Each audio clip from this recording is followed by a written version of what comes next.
नमस्कार साथियों, एक बार फिर से आप सभी का बहुत बहुत स्वागत है लोधाई क्लासेस के बीए प्लेटफॉर्म पर। दोस्तों, आज हम बात करेंगे बीए थर्ड ईयर के अंतर्गत इतिहास में ग्रुप ए वाले सेशन में। इतिहास में जो है ग्रुप ए में आपको जो 2 सब्जेक्ट दिए गए उनमें से आज एक सब्जेक्ट पर हम डिस्कस करने वाले हैं, उसके मॉडल पेपर पर बात करने वाले हैं। और चूंकि 15 तारीख को आप लोगों का मतलब कुछ यूनिवर्सिटियों का पेपर भी है और विशेष करके इंदौर यूनिवर्सिटियों में 15 तारीख को पेपर होने जा रहा है भारत की जीवंत परंपराएं वाले सब्जेक्ट का, जो कि इतिहास में फिर से रिपीट कर दूं ग्रुप ए में ये आता है। जैसा कि आपको पता है कि बीए में 2 ग्रुप चलते हैं, ग्रुप ए और ग्रुप बी, और हर एक में 2-2 पार्ट आपको पढ़ने को मिलते हैं, ठीक है ना। तो ये ग्रुप ए वाले सेशन है या ग्रुप ए वाले इतिहास के 2 पार्ट है, जिस पर एक पर मॉडल पेपर में आज दे रहा हूं, जिसका एग्जाम मतलब इसका एग्जाम 15 तारीख को है, और कल जो मैं मॉडल पेपर आपको प्रोवाइड करूंगा उसका पेपर आपको मिलेगा, उसका पेपर आपको 16 तारीख को पेपर होने वाला है, ठीक है ना। तो आइए शुरू करते हैं मॉडल पेपर 2024।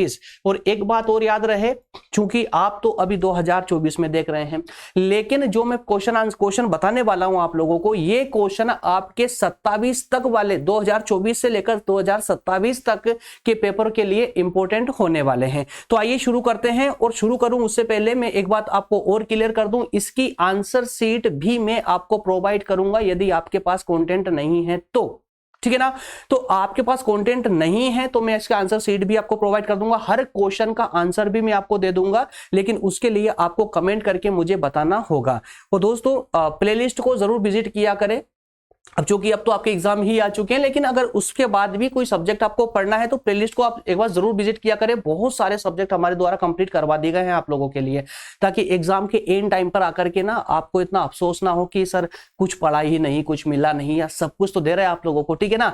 तो model paper in the sense यही कि मैं आपको यहाँ पर 20 इंपॉर्टेंट क्वेश्चन प्रोवाइड करने वाला हूँ, 20 ऐसे क्वेश्चन प्रोवाइड करने वाला हूँ जिनकी तैयारी आपने बेहतर तरीके से कर ली ना, तो एग्जाम में एक भी क्वेश्चन आपका आउट नहीं होगा, सारे क्वेश्चन आप लोग करके आएंगे, ये मेरी गारंटी है।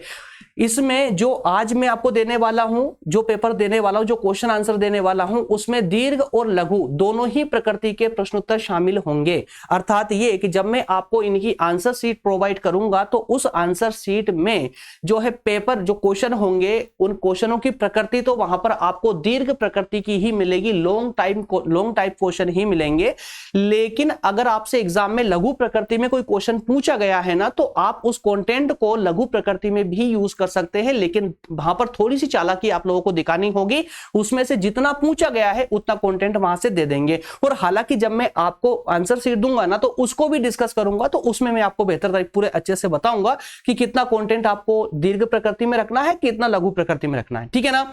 तो इस पर आज हम लेक्चर ले रहे हैं मॉडल पेपर के रूप में, ठीक है। इसके बाद में एक सेशन इसका और होगा जिसमें हम सिर्फ और सिर्फ छोटा सा 10 से 12 मिनट का मात्र होगा, जिसमें हम अति लघुत्री प्रकृति के जितने भी प्रश्न उत्तर हो सकते हैं उन सबको डिस्कस कर लेंगे, ताकि आपको एक साथ ही मिल जाए।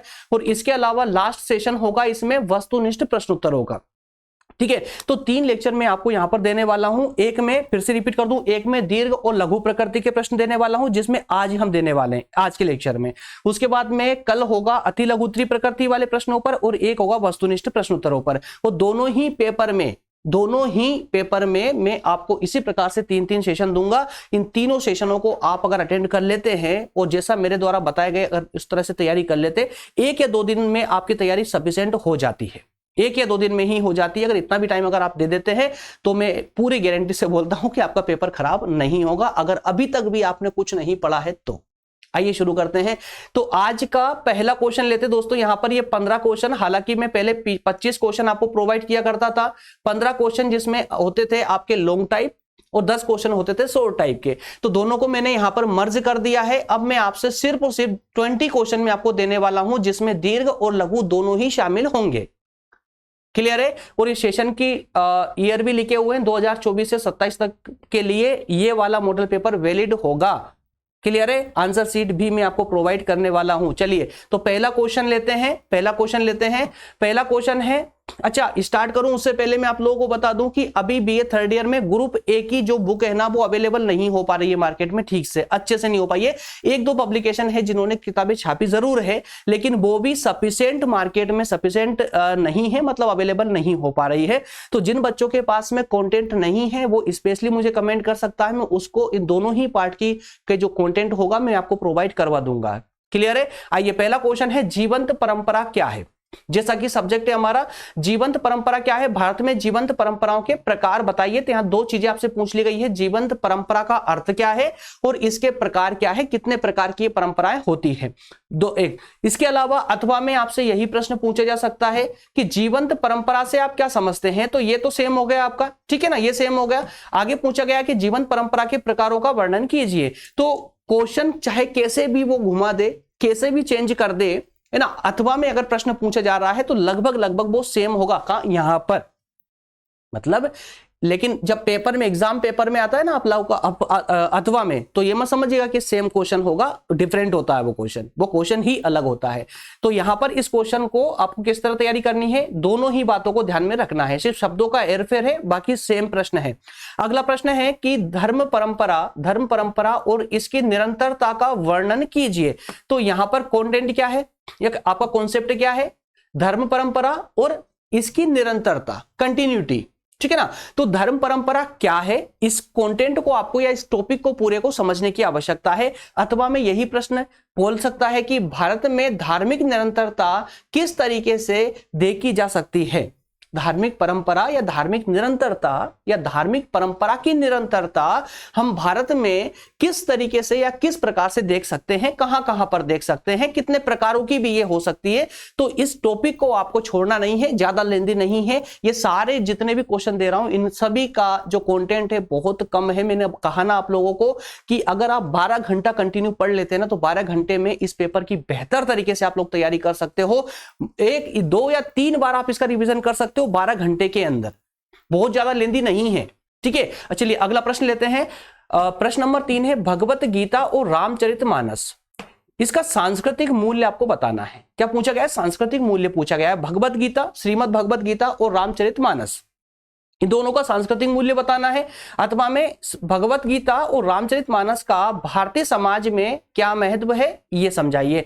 तो सांस्कृतिक मूल्य और भारतीय समाज में महत्व, ये दोनों लगभग लगभग एक जैसे ही हो जाएंगे। जब सांस्कृतिक मूल्यों की आप बात करोगे ना तो भी आपको यही बताना होगा कि समाज में इनका महत्व क्यों है, समाज में इनका प्रचलन क्यों है, इससे समाज का क्या फायदा होता है ना। तो इस तरह से जब आप सांस्कृतिक मूल्य को बताने बैठोगे ना तो उसी में आपने समाज में जो महत्व है, जो उसको समाज को फायदे पहुंच रहे हैं उनके बारे में बता जाओगे। तो ये दोनों कॉन्सेप्ट अलग नहीं है बल्कि सेम ही है। तो सांस्कृतिक मूल्य में जो कंटेंट की का जो है आप लिखोगे या जो तैयारी करोगे ना, वही कंटेंट आप थोड़ा सा उसमें चेंज करोगे तो भारतीय समाज में महत्व भी यही हो जाएंगे। क्लियर है? दोनों प्रश्न सेम है, कोई डिफरेंस इनमें नहीं है। अगला प्रश्न लेते हैं। अगला प्रश्न है प्राचीन भारतीय शिक्षा प्रणाली। प्राचीन भारतीय शिक्षा प्रणाली बहुत प्यारा प्रश्न है, बहुत अच्छा प्रश्न है। प्राचीन भारतीय शिक्षा प्रणाली क्या है इसके बारे में आपको समझाना है, ठीक है। तो हालांकि थोड़ा बहुत आप लोगों ने प्राचीन इतिहास में बीए फर्स्ट ईयर में प्राचीन इतिहास में पढ़ा होगा, इसके बारे में संभवतः पढ़ा होगा कि हमारी जो शिक्षा प्रणाली रही है प्राचीन समय की, है ना, उसके बारे में थोड़ा बहुत आप लोगों ने पढ़ा है। थोड़ा जो बहुत मैं इसमें कॉन्सेप्ट जो देने वाला हूं उससे पढ़ के और आपको इसका पूरा आइडिया हो जाएगा। अथवा में ये प्रश्न है कि भारतीय शिक्षा प्रणाली पर एक लेख लिखिए। लेख जस्ट लाइक ऐसे, है ना, निबंध की तरह एक लेख लिखना होता है। अगर ये लेख आ जाता है ना तो बहुत प्यारा कॉन्सेप्ट रहता है, इसमें कोई आपको पॉइंटों की झंझट नहीं रहती है। लेख लिखना है जैसी आपकी मर्जी वैसे आप इसको लिख सकते हो। अगर आप उसमें कंटेंट कॉन्सेप्ट बना सकते हो ताकि पॉइंट अगर बना सकते हो ना तो इससे प्यारी कोई बात हो ही नहीं सकती हो। चलिए अगला प्रश्न देखते हैं। प्रश्न नंबर 5 है प्राचीन काल में पर्यावरण संरक्षण एवं शासकों का योगदान लिखिए। क्या कहा जा रहा है? देखिए यह प्रश्न किससे संबंधित है? प्राचीन काल, ये तो इस पूरे पार्ट में हम प्राचीन काल पर ही बात करने वाले हैं, पहली बात तो। दूसरा, प्राचीन काल में किस पर चर्चा हो रही? पर्यावरण संरक्षण पर। पर्यावरण संरक्षण एवं शासकों का योगदान। तो पर्यावरण संरक्षण पर जो प्राचीन शासक रहे हैं उन्होंने अपना क्या योगदान दिया है। क्लियर है ना? इसके बाद में इसी प्रश्न को थोड़ा सा घुमाकर प्राचीन काल में पर्यावरण की रक्षा कैसे की जाती थी, ठीक है। अब हालांकि अगर हम प्राचीन समय को वर्तमान से अगर मैच करने का प्रयास करें तो बिल्कुल कर सकते हैं कि आज भी पर्यावरण की सुरक्षा करने के लिए सरकार नए नए कानून लेकर के आती है। कौन लेकर आती है? सरकार लेकर आती है। तो आज की सरकार और प्राचीन समय के शासकों के द्वारा भी कुछ रूल्स लागू किए जाते थे। किसके लिए? पर्यावरण संरक्षण के लिए। कई शासकों के द्वारा पर्यावरण को संरक्षा देने के लिए कई प्रकार के नियम लागू किए गए थे। उन्हीं नियमों को ही यहां पर हमें पढ़ना है और उन्हीं नियमों को बताना है कि इस प्रकार से या इन नियमों के माध्यम से पर्यावरण की रक्षा प्राचीन समय में की जाती थी। फिर से अथवा में एक प्रश्न है कि प्राचीन काल में पर्यावरण के बारे में भारतीय परंपरा क्या थी? भारतीय परंपरा क्या थी? तो कुल मिलाकर अगर हम बात करें तो पर्यावरण की रक्षा प्राचीन समय में कैसे की जाती थी, दैट्स ऑल। इतनी बात हमें इस प्रश्न के अंदर करनी है। तो प्रश्न अथवा में चाहे कितने भी प्रश्न हो सकते हैं, थोड़ा सा अपने समझ का दायरा ऊपर उठा करके सिर्फ प्रश्न पर फोकस ना करते हुए उसके कौन से मेन कॉन्सेप्ट पर जाएं। अब जैसे कि ये 3 प्रश्न आपको दिख रहे हैं, तीनों प्रश्न का मेन कॉन्सेप्ट क्या है? पर्यावरण की रक्षा और प्राचीन काल। तो प्राचीन काल में पर्यावरण की रक्षा कैसे होती थी, दैट्स ऑल। ठीक है, तो शासकों के द्वारा कैसे होती थी, किस प्रकार से की जाती थी, क्या परंपरा थी पर्यावरण की रक्षा करने की। तो ये सब कहीं ना कहीं पर्यावरण की रक्षा की चारों तरफ ही घूम रहे हैं ना। इस तरह से प्रश्नों की तैयारी करना करे तो उसमें कभी आपको कंफ्यूजन होगी नहीं। अगला प्रश्न है प्राचीन भारतीय चिकित्सा पद्धति पर। किस पर है? प्राचीन भारतीय चिकित्सा पद्धति पर। प्राचीन समय में हमारी चिकित्सा पद्धति क्या थी, किनके द्वारा ये चलाई जाती थी, किस प्रकार से ये रन होती थी। तो इस पर एक निबंध लिखने को आपको कहा जा सकता है, या अथवा में कह सकते हैं कि प्राचीन काल में चिकित्सा की कौन कौन सी विधियां प्रयोग में लाई जाती थी। तो कौन कौन सी विधियों के माध्यम से प्राचीन समय में चिकित्सा किया जाता था। ठीक है, अगला प्रश्न अथवा में हो सकता है कि प्राचीन समाज में बीमारियों का इलाज कैसे करते थे। तो यार देखिए, अब इन तीनों प्रश्नों को पकड़िए, अब इनका मेन कॉन्सेप्ट समझिए। मेन कॉन्सेप्ट क्या है? तो सिंपल मेन कॉन्सेप्ट क्या है? चिकित्सा पद्धति। किस समय की? प्राचीन समय की। अब इस चिकित्सा पद्धति के 360 डिग्री घूम जाइए, चारों तरफ सोच लीजिए कि इस चिकित्सा पद्धति कैसी थी, कौन कौन सी पद्धतियां, कौन कौन से तरीके, कौन कौन सी विधियां इसमें प्रयोग में लाई जाती थी, किसके द्वारा इसको लाया गया था, है ना, और किसने इसको पूरा भारत में फैलाया, और कौन कौन सी पद्धतियां ऐसी थी जो भारत के अलावा अन्य विश्व के अन्य देशों में चली गई। तो बहुत सारे कॉन्सेप्ट होते हैं। मैंने कहा ना कि चिकित्सा पद्धति को उठाइए, प्राचीन समय की, आज के नहीं, प्राचीन समय की चिकित्सा पद्धति को उठाइए और 360 डिग्री घूम जाइए। जितने भी उसमें कॉन्सेप्ट हो सकते हैं, जितने भी कॉन्सेप्ट उसके रिलेटेड हो सकते हैं, उन सबको पढ़ लीजिए, है ना। कोई क्वेश्चन हो ही नहीं सकता है चिकित्सा पद्धति से, कोई सा भी क्वेश्चन आए एग्जाम में मत डरिए, और डायरेक्टली आपका ध्यान बस यहां पर जाना चाहिए कि यार हाँ, हमने देखा था चिकित्सा पद्धति के बारे में पढ़ा भी था। तो जब उस टॉपिक के चारों तरफ घूमकर क्या पढ़ोगे ना, हर एक फैक्टर के बारे में समझ समझ के पढ़ोगे, एक भी क्वेश्चन आउट होने की संभावना रहेगी नहीं, है ना। अगला प्रश्न लेते हैं, प्राचीन भारत में शिल्पी के संगठन को क्या कहते थे? शिल्पी, ठीक है। अब ये तो बचपन से आप लोग पढ़ते आ रहे हो शिल्पकला के बारे में, भारत में शिल्पकला के बारे में, ठीक है। तो शिल्पी के संगठन को क्या कहते हैं? अब इसको अथवा में बात करें तो भारतीय शिल्पकला का गौरवशाली इतिहास क्या है, ये बताना है, या फिर प्राचीन भारतीय मूर्तिकला क्या है, या फिर टेराकोटा शिल्प क्या है। अब देखिए, चारों प्रश्न को ध्यान से पढ़ोगे ना तो आपको चारों प्रश्न एक ही लगेगा, लेकिन अब जब घबराहट में एग्जाम में पढ़ते हो आप लोग, जैसे पेपर हाथ में आए और धड़ धड़ पढ़ना चालू कर देते हो, उस समय क्या बुद्धि ज्यादा काम नहीं करती है ना, पेशेंस नहीं होता है हमारे पास में। लेकिन रखना है आप लोगों को, अगर अच्छे नंबर चाहते हो तो पेशेंस होगा तो आप हर एक प्रश्न का मतलब समझ पाओगे। अब इन चारों प्रश्न में से मान लेते हैं कि पहले प्रश्न को दृष्टि में रख करके आप लोगों ने तैयारी करना चालू कर दिया, प्रश्न को पूरे अच्छे से, उसके आंसर को अच्छे से पढ़ लिया, है ना अभी। लेकिन प्रश्न एग्जाम में आपसे प्रश्न नंबर ये तीसरा पूछ लिया गया कि प्राचीन भारतीय मूर्तिकला क्या है। तो यार आप सोचोगे यार मैंने तो शिल्पी के संगठन को पढ़ा था, उसके आंसर को पढ़ा था, है ना, ये मूर्तिकला पूछ ली गई है, और इवन इतना भी आपको याद नहीं आएगा। लेकिन अगर आप सिर्फ आंसर के साथ साथ में प्रश्न को भी बेहतर तरीके से समझ लेते हैं ना, तो समस्या आनी नहीं है।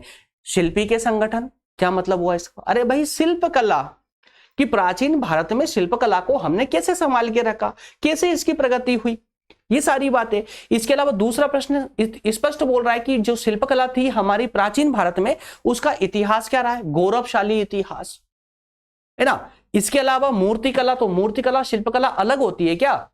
इसके अलावा टेराकोटा शिल्पकला, तो टेराकोटा क्या थी, ये भी तो एक शिल्पकला ही है ना। तो इनके बारे में जब आप पढ़ोगे तो आपको पूरा विस्तार से देखने को मिलेगा। और हाँ, एक बात और, इनमें से हो सकता है कि कोई सा प्रश्न, जैसे टेराकोटा शिल्पकला, कंटेंट छोटा सा मिलेगा, बहुत कम शब्द आपको इसमें पढ़ने को मिलेंगे, तो हो सकता है ये अति लघुत्तरी में पूछ ले, माफ कीजिएगा लघुत्तरी में पूछ ले, है ना। और हो सकता है जिसमें कंटेंट अच्छा खासा हो वो दीर्घ प्रकृति में प्रश्न पूछ लेंगे आप लोगों से। चलिए अगला प्रश्न है, भारतीय वस्त्र उद्योग पर लेख लिखिए। भारतीय वस्त्र उद्योग पर, तो भारतीय वस्त्र उद्योग, अब भारतीय वस्त्र उद्योग आज के नहीं, इस पूरे पेपर में हम प्राचीन समय की ही चर्चा करेंगे, याद रखिएगा। पता चले आप आज को सूरत को उठा करके सूरत पे लेख लिखना चालू कर दे, हाँ यार वस्त्र उद्योग के बारे में तो सूरत के बारे में बहुत अच्छे सुन रखा है, वहां बेहतर तरीके से है। या आज के कई सारे शहर, बहुत सारे शहर हैं जहां पर ये वस्त्र उद्योग डेवलप हो चुके हैं। तो वर्तमान की हम चर्चा इसमें नहीं कर रहे हैं, इसमें दोस्त हम बात कर रहे हैं प्राचीन समय की, ठीक है। तो प्राचीन भारत के जो वस्त्र उद्योग है उन पर निबंध लिखने को आपसे बोल रहा है। अथवा में पूछा है कि प्राचीन भारत में वस्त्र उद्योग कैसा था। तो प्राचीन समय में जिस वस्त्र उद्योग की जो व्यवस्था थी हमारे पास, जो अंग्रेजों के आने के बाद में ठप हुई, अंग्रेजों के आने के बाद जो हमारी वस्त्र उद्योग की जो व्यवस्था थी वो ठप हो चुकी थी हालांकि, लेकिन उससे पहले भी हम विश्व प्रसिद्ध थे। विश्व के कोने कोने में हमारे वस्त्र जाया करते थे, ठीक है ना। तो उसका सारा वर्णन आपको करना है। प्रश्न नंबर 9 क्या बोल रहा है कि नाटक के स्वरूप, उद्भव एवं विकास पर प्रकाश डालिए। तो यहां पर ऑल ओवर आपको नाटक के बारे में, हिंदी नाटक है ना पढ़ा होगा अपनी हिंदी में, तो हिंदी नाटकों के बारे में आपको अच्छे से जानकारी होना चाहिए। पूरा 360 डिग्री कंप्लीटली पढ़ लीजिए। अगर आप पढ़ लेंगे तो हिंदी नाटकों के विकास को भी पढ़ लोगे आप, कि नाटकों का विकास किस प्रकार से हुआ, किस क्रम में विकास हुआ। इसके अलावा भारतेंदु, अब जब विकास पढ़ लोगे तो विकास पढ़ोगे तो भारतेंदु युग के नाटक हो या किसी अन्य विद्वान या किसी अन्य समय काल के नाटक हो, सभी का विस्तार से जो है आप उसको पढ़ोगे तो वहां पर उन सबका ज्ञान या सबका पता आपको चल जाएगा। तो विकास की जब बात करोगे ना, तो विकास में सारे श्रेणी, जितनी भी श्रेणियों में भारतीय हिंदी नाटकों का विकास हुआ है उन सब के बारे में आपको जानकारी मिल जाएगी। तो भारतेंदु युग के नाटकों के बारे में क्या जानते हैं, या हिंदी नाटक के उद्भव और विकास, ठीक है, और भारतेंदु युगीन हिंदी नाटक पर टिप्पणी। तो ये और ये दोनों प्रश्न भारतेंदु युग के नाटक, ये दोनों एक सेम प्रश्न है, इसमें ज्यादा डिफरेंस नहीं है। तो प्रश्न ये अथवा में लाए ही इसलिए गए हैं ताकि आपकी जो कंफ्यूजन आपके मस्तिष्क में बनी रहे वो पूरी तरह से हट जाए, खत्म हो जाए। चलिए अगला प्रश्न लेते हैं। कठपुतली के खेल को समझाते हुए उसके प्रकार बताइए। कठपुतली के खेल को समझाते हुए उसके प्रकार बताइए, या कठपुतली के निर्माण और संचालन प्रक्रिया के बारे में बताइए। तो यहां पर जो कठपुतली खेल होता है संभवतः आपने जरूर देखा होगा, नहीं देखा होगा तो वीडियोस में, फोटो में कहीं ना कहीं मतलब उससे परिचित तो हो आप लोग। हो सकता है कि मतलब अपने लाइव है ना, लाइव आपने कभी हो सकता कठपुतली खेल ना देखा हो क्योंकि बहुत पहले चला करता था ये, लेकिन संभवतः आप इससे परिचित जरूर है, कहीं ना कहीं वीडियो में, मूवीज में कहीं ना कहीं आपने जरूर देखा होगा। तो यहां पर कठपुतली के बारे में आपसे 4 चीजें पूछी जा रही है। एक, कठपुतली के खेल को समझा, कठपुतली के खेल का आशय क्या था, ये खेल। इसके बाद इसको कितने प्रकारों में खेला जाता था, और इसका निर्माण कैसे हुआ, और इसका संचालन कैसे होता था। ये 4 चीजें आप लोगों से इस प्रश्न में पूछी जा रही है। अथवा में प्रश्न पूछ सकता है कि ये लघु प्रकृति में आपसे 2 कॉन्सेप्ट भी दे सकता है कि निम्नलिखित पर लेख लिखिए। ऑप्शन आ में दे सकता है कठपुतली के प्रकार बताइए, ऑप्शन बा में दे सकता है कठपुतली निर्माण की क्या प्रक्रिया थी उसको समझाइए, ठीक है। ये जो 4 कॉन्सेप्ट हैं, कठपुतली खेल का अर्थ मतलब आशय उससे, उसके प्रकार, उसका निर्माण, उसका संचालन, 4 में से 2 कोई सा भी कॉन्सेप्ट उठा करके आपको दे देगा, 2 टॉपिक उठाकर दे देगा, उस पर कुछ चंद लाइनों में छोटी जस्ट लाइक की 4-5 लाइनों में आपको इनके बारे में समझाना है। तो ये भी आपसे लघु प्रकृति में पूछ सकता है। चलिए अगला प्रश्न लेते हैं। प्रश्न नंबर 11 है, भारतीय संगीत कला व नृत्य कला पर संक्षिप्त परिचय दीजिए। तो यहां पर संगीत कला और नृत्य कला, दोनों आ चुकी है। तो भारतीय संगीत और नृत्य कला के बारे में आपको अच्छे से पढ़ना है। इसके अलावा संगीत कला व नृत्य कला पर संक्षिप्त लेख, सेम प्रश्न है, कोई डिफरेंस नहीं है। प्रश्न नंबर 12 है नृत्य व नाच की अवधारणा। नृत्य व नाच की अवधारणा को बताते हुए नृत्य कला संबंधी शीर्षकों को समझाइए। कौन कौन से शीर्षक? अब देखिए बहुत प्यारा प्रश्न है, ध्यान से समझना इसको। यहां पर आपको हेडिंग दे दी गई है नृत्य या नाच की अवधारणा, पहले आपको बताना है। उसके बाद में नृत्य कला से संबंधित जो शीर्षक है, जैसे कि शास्त्रीय नृत्य क्या होता है, अंग संचालन क्या होता है, नृत्य की विभिन्न मुद्राएं कौन कौन सी होती है और वेशभूषा क्या होनी चाहिए। तो इन चारों पर भी आपको टिप्पणी करनी है, बहुत कम शब्दों में करना है, बहुत ज्यादा लेंदी नहीं जाना है इसमें, ठीक है ना। एक पूरा एक क्रम होना चाहिए, ऐसा नहीं है कि यार देखिए कि आपने नृत्य या नाच की अवधारणा को 2 लाइन में समझा दिया, 2 लाइन लिख दी, उसके बाद शास्त्रीय नृत्य पर हो सकता 20-30 लाइनें लिख दी हो, अंग संचालन के बारे में कुछ ज्यादा जानते ही नहीं हो तो 1-2 लाइन में उसको खत्म कर दिया, फिर नृत्य की विभिन्न मुद्राओं के बारे में आपको सारी मुद्राओं का पता है तो अच्छे खासे से एक पूरा पेज इस पर भर दिया, तो ये बड़ा बेहुदा तरीका है लिखने का। तो ऐसा ये तरीका मत अपनाइएगा, एक प्रोफेशनलिटी होना चाहिए आपकी कॉपी में भी, है ना। जब आपसे पूछा जा रहा है कि नृत्य या नाच की अवधारणा, तो कम से कम 8 से 10 लाइन में आप दीर्घ प्रकृति का प्रश्न है तो 8 से 10 लाइन में कम से कम आप इसकी अवधारणा को बताएंगे। उसके बाद में जो 4 कॉन्सेप्ट जो शीर्षक आपसे पूछे गए हैं, तो आपको अगर ठीक से याद मान लेते हैं कि चारों में से कोई एक, जैसे अंग संचालन है, इसके बारे में आपके पास ज्यादा कंटेंट नहीं है, तो आप क्या करेंगे, लेकिन बाकी 3 के बारे में कंटेंट अच्छा खासा भर भर के, तो इसका मतलब ये नहीं होता जिसका कंटेंट आपके पास बहुत सारा है तो उसमें बहुत सारा भर दें, ऐसा नहीं है दोस्त। उसमें एक आपको बैलेंस बना करके रखना होगा, चारों का बैलेंस लगभग एक समान दिखना चाहिए, लगभग एक जैसा दिखना चाहिए। अगर आपने एक पॉइंट में 8 लाइन लिखी है तो दूसरे पॉइंट में भी कोशिश कीजिए कि या तो 6-7 हो जाए और अधिक हो तो 10 हो जाए, इससे ऊपर नहीं निकलना चाहिए, ठीक है ना। अथवा में यही प्रश्न हो सकता है, ये 3 बिंदुओं के माध्यम से ऑप्शन आ टिप्पणी करने को कह सकता है कि नृत्य की विभिन्न मुद्राओं के बारे में पूछ लिया गया है ना, मुद्राओं पर टिप्पणी करें, या फिर शास्त्रीय नृत्य के बारे में विस्तृत रूप से समझाए, शास्त्रीय नृत्य ऑप्शन ए, ठीक है। और या फिर ऑप्शन सा में नृत्य में शरीर के अंगों का संचालन कैसे होता, तो अंग संचालन, क्लियर है। या वेशभूषा के बारे में भी आपसे टिप्पणी करने को कह सकता है, अलग से पृथक रूप से। अब ऑप्शन आ, बा और सा जो दिख रहा है ये आपसे लघु प्रकृति में पूछेगा, और जो मेन प्रश्न है ये आपसे दीर्घ प्रकृति में पूछ सकता है। क्लियर है, कोई कंफ्यूजन तो नहीं आता, ठीक है ना। खाली प्रश्नों को अभी समझ लीजिए, मैं आगे आपको उसका पूरा डिटेल देने वाला हूं, आंसर शीट वगैरह का सबके बारे में पूरा विस्तार से बताऊंगा, क्योंकि मैं जानता हूं आप लोगों के पास में इस सब्जेक्ट का ज्यादा कंटेंट आपके पास अभी फिलहाल नहीं है ना। और यूनिवर्सिटी ने भी अच्छा खासा मजाक आप लोग साथ में कर लिया है कि एग्जाम का नोटिफिकेशन दे दिया, लेकिन अभी तक जो है ठीक से सभी पब्लिकेशन ये सब्जेक्ट का कॉन्टेंट ही नहीं छाप पाई। अब हालांकि इसमें आपकी गलती नहीं है, एंड टाइम पर आपको कंटेंट मिल रहा है, इसमें हम भी मजबूर थे, मैं भी चाहता था कि जल्दी मिल जाए, लेकिन यार नहीं मिल पाया, मैं भी मजबूर था, तो किसी पब्लिकेशन से मैंने ये कंटेंट उठाया है बड़ी मुश्किल से और आप लोगों तक लेकर के मैं आया हूं। अब इसमें जिनके पास नहीं है उन तक भी ये कंटेंट पहुंच जाए, ठीक है, ताकि आपका पेपर ना बिगड़े। तो दोस्तों आज से ही पढ़ाई चालू कर दीजिएगा, आज से ही झुक जाइएगा इसमें, क्योंकि कल का दिन मात्र है आपके पास में, जिनका 15 तारीख को पेपर है ना, उनके लिए बोल रहा हूं मैं विशेष रूप से। चलिए अगला प्रश्न है, प्राचीन काल में भारत के अन्य देशों पर हुए सांस्कृतिक प्रभावों का वर्णन कीजिए। अब यहां पर कि प्राचीन काल में भारत के जो सांस्कृतिक परंपराएं थी, भारत की उन सांस्कृतिक परंपराओं ने विश्व के अन्य देशों पर कैसे प्रभाव डाला, पहला। दूसरा, भारतीय संस्कृति का प्रचार प्रसार भारत के बाहर जिन जिन देशों में हुआ है, ऐसे 5 देशों के आपको नाम बताना है, ठीक है। अगला प्रश्न लेते हैं, प्रश्न नंबर 14 है, भारतीय संस्कृति में रामायण का क्या प्रभाव पड़ा।